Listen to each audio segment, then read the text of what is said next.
Hello guys, आज के इस वीडियो के अंदर हम आरटेट 2012 साइकोलॉजी के भाग के बारे में चर्चा करेंगे। इसमें हम क्वेश्चन आंसर करेंगे। तो चलिए शुरू करते हैं पहले क्वेश्चन से। कुपोषण के प्रभाव के बारे में निम्न में से कौन सा कथन सत्य नहीं है, सत्य नहीं बताना है। ए, जीवन के बाद के वर्षों में यह मस्तिष्क की कोशिकाओं को प्रभावित करता है। बी, यह बालकों की सीखने की योग्यताओं को प्रभावित करता है। सी, बालक निराश एवं आशंकित रहते हैं। डी, यह कद को प्रभावित करता है। तो इसका राइट आंसर हो जाएगा ए, जीवन के बाद के वर्षों में यह मस्तिष्क की कोशिकाओं को प्रभावित करता है। प्रश्न नंबर 2, वय संधि काल में निम्न में से कौन सा बाह्य अभिव्यक्ति नहीं होती, यानी कौन बाह्य अभिव्यक्ति नहीं करता है। ए, प्रभुता, सत्ता के विपरीत विरोध। बी, अशांति। सी, आत्मनिर्भरता के प्रति आग्रही। और डी, सक्रिय खेलों के स्थान बैठे रहकर खेलना अधिक पसंद। तो डी इसका राइट आंसर हो जाएगा, सक्रिय खेलों के स्थान बैठे रहकर खेलना अधिक पसंद, ये अभिव्यक्ति नहीं है। प्रश्न नंबर 3, निम्न में से कौन सा कथन मिडिल स्कूल स्तर के विद्यार्थियों के विकास से सहमति नहीं रखता। ए, सामाजिक व्यवहार उत्तरोत्तर समवयस्क समूह के आदर्शों से प्रभावित होता है। बी, इस अवस्था में अधिकांश बालक तीव्र गति से बुद्धि प्राप्त नहीं करते। सी, बौद्धिक एवं सामाजिक व्यवहार पर स्वप्रभाविता का महत्वपूर्ण प्रभाव होता है। और डी, अधिकांश विद्यार्थी विशेष रूप से स्वकेंद्रित हो जाते हैं। तो सहमति नहीं है बतानी है, तो इसका राइट आंसर हो जाएगा बी, इस अवस्था में अधिकांश बालक तीव्र गति से बुद्धि प्राप्त नहीं करते, बल्कि ऐसा नहीं होता, तीव्र गति से बुद्धि प्राप्त करते, यहाँ नहीं करता है लिखा, तो इससे हम सहमत नहीं होंगे। प्रश्न नंबर 4, अधिगम एवं परिपक्वता के संबंध में निम्न में से कौन सा कथन सही है, सही बताना है। ए, यदि मानव विकास केवल परिपक्वता से होता तो मनुष्य केवल निम्नतम तक ही सीमित रह जाता। बी, वंशक्रम संभाव्य क्षमता की सीमा के कारण बालक एक निश्चित सीमा से आगे तक विकसित हो सकते हैं। सी, बालक विकास की दृष्टि से जब सीखने के लिए तैयार नहीं हैं तब भी वे अधिक प्रयास के द्वारा सीख सकते हैं। डी, बालक की अंतर्निहित शक्तियों को बिना समय विचारे विकसित करने के लिए प्रोत्साहित किया जाना चाहिए। तो इसका राइट आंसर हो जाएगा ए, यदि मानव विकास केवल परिपक्वता से होता तो मनुष्य केवल निम्नतम तक ही सीमित रह जाता, ये राइट आंसर हो जाएगा। प्रश्न नंबर 5, विकास का एक अधिनियम है कि विकास प्रतिमान के विभिन्न काल में खुशी भिन्न भिन्न होती हैं। इस अधिनियम के अनुसार ए, जीवन का प्रथम वर्ष सबसे अधिक खुशी का काल होता है। बी, वय संधिकाल एवं जीवन का प्रथम वर्ष भी जीवन का सबसे अधिक खुशी का काल होता है। सी, वय संधिकाल जीवन का सबसे अधिक दुखी काल होता है।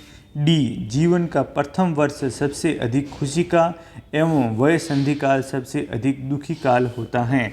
तो इसका राइट आंसर डी हो जाएगा, जीवन का प्रथम वर्ष सबसे अधिक खुशी का एवं वय संधिकाल सबसे अधिक दुखी काल होता है। प्रश्न नंबर 6, निम्न में से कौन सा बालकों के अधिगम एवं विकास में सबसे अधिक योगदान देता है। ए, परिवार समवयस्क समूह टेलीविज़न। बी, परिवार समवयस्क समूह एवं अध्यापक। सी, परिवार खेल एवं कंप्यूटर। डी, परिवार खेल एवं पर्यटन। तो इसका राइट आंसर हो जाएगा परिवार समवयस्क समूह एवं अध्यापक, यानी बी राइट हो जाएगा। प्रश्न नंबर 7, एक अध्यापक को निम्न में से किस कथन से सहमत होना चाहिए। ए, आंतरिक अभिप्रेरणा तब तक होती है जब अधिगमकर्ता बाह्य संतोषजनक परिणाम का अनुभव करने के लिए कार्य करते हैं। बी, बाह्य अभिप्रेरणा तब होती है जब अधिगमकर्ता बाह्य पुरस्कार प्राप्त करने के लिए कार्य करते हैं। सी, बाह्य पुरस्कार से स्थायी व्यवहार परिवर्तन होता है। डी, बाह्य पुरस्कार आंतरिक अभिप्रेरणा प्रदान करता है। तो इसका जो राइट आंसर है वो हो जाएगा बी, बाह्य अभिप्रेरणा तब होती है जब अधिगमकर्ता बाह्य पुरस्कार प्राप्त करने के लिए कार्य करता है, तभी तो वो बाह्य प्रेरणा कहलाएगी। प्रश्न नंबर 8, एक अध्यापक मानचित्र की खाली रूपरेखा में केवल नदियाँ, पहाड़ों, मैदानों व घाटियों को प्रदर्शित करता है। वह विद्यार्थियों को मुख्य नगर, रेलवे व मुख्य नगरों को जोड़ने वाले राजमार्गों को चिन्हित करने को कहता है।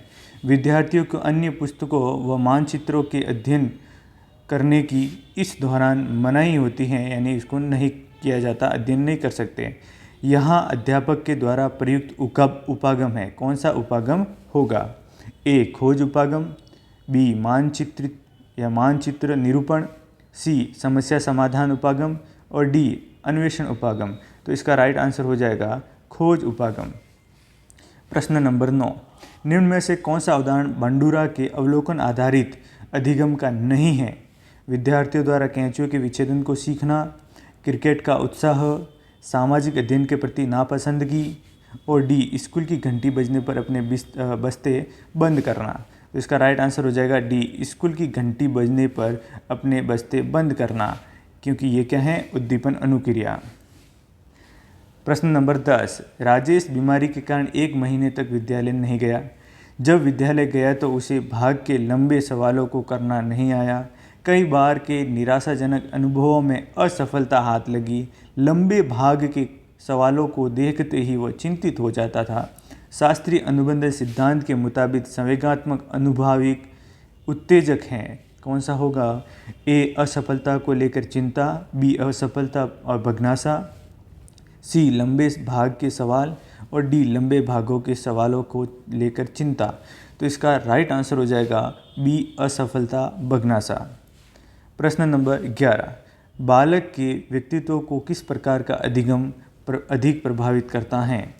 ए प्रयत्न एवं त्रुटि अधिगम, बी अनुकरण अधिगम, सी अंतर्दृष्टिपूर्ण अधिगम, डी अनुदेशनात्मक अधिगम। तो इसका राइट आंसर हो जाएगा अनुकरण अधिगम, बी। प्रश्न नंबर 12, व्यक्तिगत विभिन्नताओं से संबंधित निम्न में से कौन सा कथन सही है? ए यदि विद्यार्थियों का बुद्धि स्तर समान है तब भी उपलब्धि में विभिन्नता हो सकती है, बी सभी बालकों में कुछ भी समानता नहीं होती, सी व्यक्तिगत विभिन्नताओं के वक्र खींचकर दिखाने पर एक ही दिशा की ओर झुक जाता है, डी व्यक्तिगत विभिन्नताएं वंशक्रम के कारण होती हैं। तो इसका जो राइट आंसर है, सही कथन ढूंढना है, तो इसका सही कथन हो जाएगा ए यदि विद्यार्थियों का बुद्धि स्तर समान है तब भी उपलब्धियों में विभिन्नता हो सकती है, यही व्यक्तिगत विभिन्नता है। प्रश्न नंबर 13, निम्न चित्र उदाहरण है, यानी ये जो चित्र दिखाया गया है ये किसका उदाहरण है? ऑप्शन ए रेखा चित्र का, ऑप्शन बी मॉडल का, ऑप्शन सी प्रत्यय मानचित्र का, ऑप्शन डी बिंदु रेखीय चित्र का।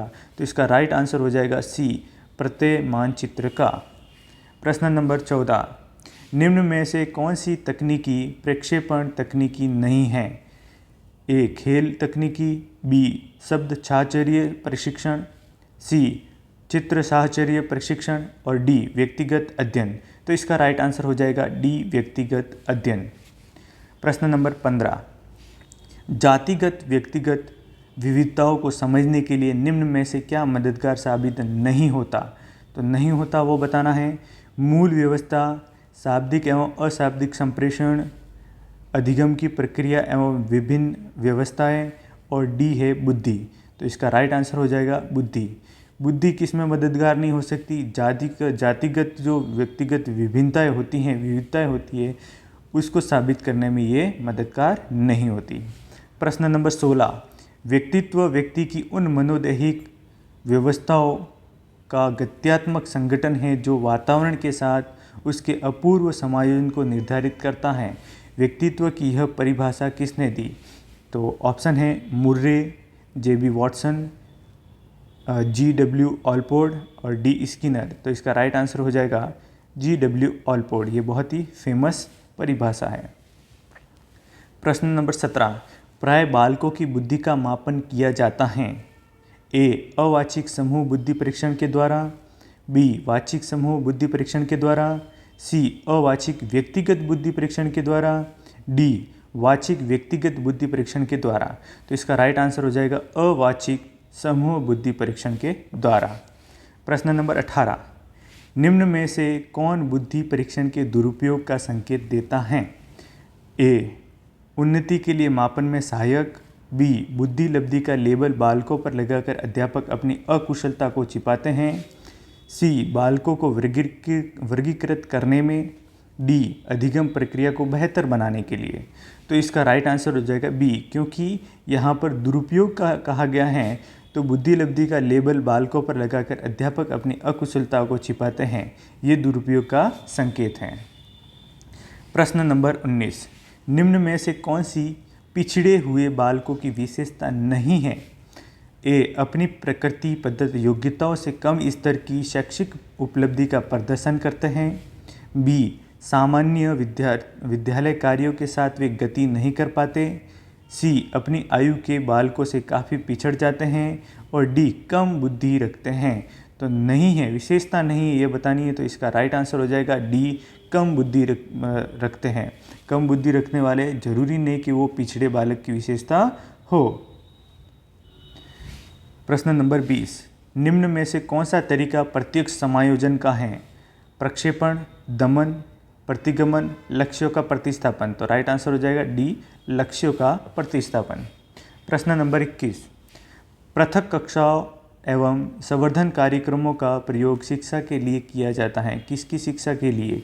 ए प्रतिभाशाली बालकों के लिए। बी निम्न शैक्षिक उपलब्धि बालकों के लिए। सी प्रतिभाशाली एवं निम्न शैक्षिक उपलब्धि बालकों के लिए। डी इनमें से कोई नहीं। तो जहाँ संवर्धन कार्यक्रमों की और पृथक कक्षाओं की बात की जाती है तो वहाँ पर ए राइट हो जाएगा, प्रतिभाशाली बालकों के लिए संवर्धित कार्यक्रमों का संचालन किया जाता है। तो राइट आंसर ए हो जाएगा। प्रश्न नंबर 22, निम्न का मिलान करते हुए दी गई तालिकाओं में से सही का उत्तर चयन करें। तो सबसे पहले आपको इसको मिलाना है। तो यहाँ पर एल एम एन ओ हैं, इसको 1 2 3 इनमें से जहाँ पर ये मिलना सही लगता है आपको तो वहाँ इसको मिलाना है। तो पहला है इसका एल, मन तरंग को एक रक्षा तंत्र के रूप में वर्गीकृत कर सकते हैं। तो इसको एल को आपको मिलाना है सीधा पलायन से। किसे मिलाएंगे? पलायन से मिल जाएगा ये। दूसरा इसका एम, रक्षात्मक तंत्र व्यक्ति का बचाव करती है। किससे बचाव करती है? चिंता से बचाव करती है। तो इसका 4 से जुड़ जाएगा। एन हो जाएगा, उदात्तीकरण को रक्षात्मक तंत्र के रूप में वर्गीकृत किया जा सकता है। तो इसका हो जाएगा 3 से प्रतिस्थापन। और क्षतिपूर्ति को रक्षात्मक तंत्र के रूप में वर्गीकृत किया जा सकता है। तो ये भी किससे जुड़ जाएगा? प्रतिस्थापन से जुड़ जाएगा। नकारना ये खाली रह जाएगा। तो यहाँ पर देखना है कि एल है 2 से जुड़ा हुआ है, तो एल यहाँ 2 से जुड़ा हुआ है। फिर एम है यहाँ पर 4 से जुड़ा हुआ है। एन है और ओ है वो प्रतिस्थापन यानी 3 से जुड़ा हुआ है। तो आपका राइट आंसर यहाँ हो जाएगा सी ऑप्शन है वो राइट आंसर हो जाएगा। अगले क्वेश्चन की तरफ चलते हैं। प्रश्न नंबर 23, शैक्षिक समस्याओं से ग्रस्त बालकों को किस समस्या का सामना करना पड़ता है? ए कान व उससे जुड़ी नसों का सही प्रकार से काम नहीं करना। बी भाषा के बोलने में और असामान्यता का होना। सी मानसिक सक्रियता का कम होना। और डी व्यवहारिक एवं सामाजिक बुद्धि में कमी का होना। तो इसका राइट आंसर हो जाएगा बी भाषा के बोलने में और असामान्यता का होना। ये किससे संबंधित है? शैक्षिक समस्याओं से ग्रस्त बालकों की समस्या को सामना करना पड़ता है। अगला है प्रश्न नंबर 24, अधिगम नियोग्यता वाले बालकों में प्रक्रमण संबंध में निम्न में से किस प्रकार की कमी पाई जाती है? ए संख्याओं संबंधित सूचनाओं को याद करने में समय एवं दिशा की कम समझ। बी प्राय अत्यधिक सक्रिय व्यवहार। सी मांसपेशियों पर कम नियंत्रण। डी कम मानसिक सक्रियता। तो इसका राइट आंसर हो जाएगा ए संख्याओं संबंधित और सूचनाओं को याद करने और समय दिशा की समझ का कम होना। प्रश्न नंबर 25, निर्माणात्मक मूल्यांकन का उद्देश्य है? ए प्रगति पर गौर करना एवं उपचारात्मक अनुदेशन की योजना बनाना। बी विद्यार्थियों की समझ का पता लगाना। सी अध्यापक के उद्देश्यों की पूर्ति का पता लगाना। और डी ग्रेड प्रदान करना। तो निर्माणात्मक मूल्यांकन का मुख्य उद्देश्य है ए प्रगति पर गौर करना एवं उपचारात्मक अनुदेशन की योजना बनाना। प्रश्न नंबर 26, निम्न में से कौन सा शोध का चरण शोध को क्रियात्मक अनुसंधान बनाता है? ए उपकल्पनाओं का निर्माण। बी प्रोग्राम का क्रियान्वयन एवं अंतिम मूल्यांकन। सी सामान्यीकरण। डी शोध आकल्प का परिवर्तन या कठोर होना। तो इसका डी ऑप्शन ना होकर इसका बी होगा। राइट आंसर क्या होगा? बी प्रोग्राम का क्रियान्वयन एवं अंतिम मूल्यांकन। तो यहाँ पर क्रियात्मक अनुसंधान है तो उससे सीधा जुड़ा है क्रियान्वयन। प्रश्न नंबर 27, निम्न में से कौन सी समस्या क्रियात्मक अनुसंधान के लिए उपयुक्त नहीं है? तो ए है हिंदी में 5वीं कक्षा के विद्यार्थियों के लेख में सुधार, बी 7वीं कक्षा के विद्यार्थियों के व्यवहार पर लिखित प्रशंसा एवं मौखिक प्रशंसा के प्रभाव का तुलनात्मक अध्ययन, सी परंपरागत विधि के ऊपर कंप्यूटर सहायतित अनुदेशन का प्रभाव, और डी भूगोल के अधिगम में एटलस एवं ग्लोब का प्रयोग। तो इसका राइट आंसर हो जाएगा सी परंपरागत विधि के ऊपर कंप्यूटर सहायतित अनुदेशन का प्रभाव। प्रश्न नंबर 28, बालकों का मुफ्त एवं अनिवार्य शिक्षा का अधिकार 2009 में निम्न में से किस पर ध्यान नहीं दिया गया? ए अध्यापकों को प्रशिक्षण की सुविधा प्रदान करना, बी घुमंतु बालकों के प्रवेश को सुनिश्चित करना, सी एकेडमिक कैलेंडर को निर्धारित करना, और डी 14 वर्ष के पश्चात की शिक्षा। तो डी इसका राइट आंसर हो जाएगा 14 वर्ष के पश्चात की शिक्षा, इसके ऊपर ध्यान नहीं दिया गया। प्रश्न नंबर 29, राष्ट्रीय पाठ्यचर्या रूपरेखा 2005 में भारत की धार्मिक एवं सांस्कृतिक विविधता को मनाना, स्त्रियों के प्रति सम्मान एवं जिम्मेदारी का दृष्टिकोण बढ़ाने के प्रोग्राम का आयोजन एवं वृत्त चित्र तथा फिल्मों को एकत्रित करना एवं दिखाना जिसके माध्यम से न्याय एवं शांति में वृद्धि हो को सुझाया गया है, ताकि क्या इसका राइट आंसर होगा? ए शांति की शिक्षा दी जा सके, बी मूल्यों की शिक्षा दी जा सके, सी नागरिकता की शिक्षा दी जा सके, या डी इनमें से कोई नहीं। तो इसका राइट आंसर हो जाएगा ए शांति की शिक्षा दी जा सके। प्रश्न नंबर 30, अंतिम प्रश्न है, मिलने इसमें जो ऑप्शन दिए हुए हैं इसका मिलान करना है। ये जो सूची अ और ब हैं मिलान करनी है, और तालिका का सही इसके अंदर जो कोड दिए हुए हैं इसके द्वारा इसको सही से मिलान करके इसका राइट आंसर देना है। तो यहाँ पर एल दिया हुआ है बीज अंकुरित होने का अनुभव प्रदान करना। तो बीज अंकुरित होने का जो अनुभव प्रदान करेंगे वो क्या होगे? अवलोकन कहलाएगा। क्या हो जाएगा? अवलोकन। दूसरा है भूमिका निर्वाह या फिर होगा रोल प्लेइंग। तो रोल प्लेइंग करेंगे तो इसका क्या हो जाएगा? विचार मनन, प्रतिस्थापन या पलायन। तो इसका हो जाएगा आपके पास में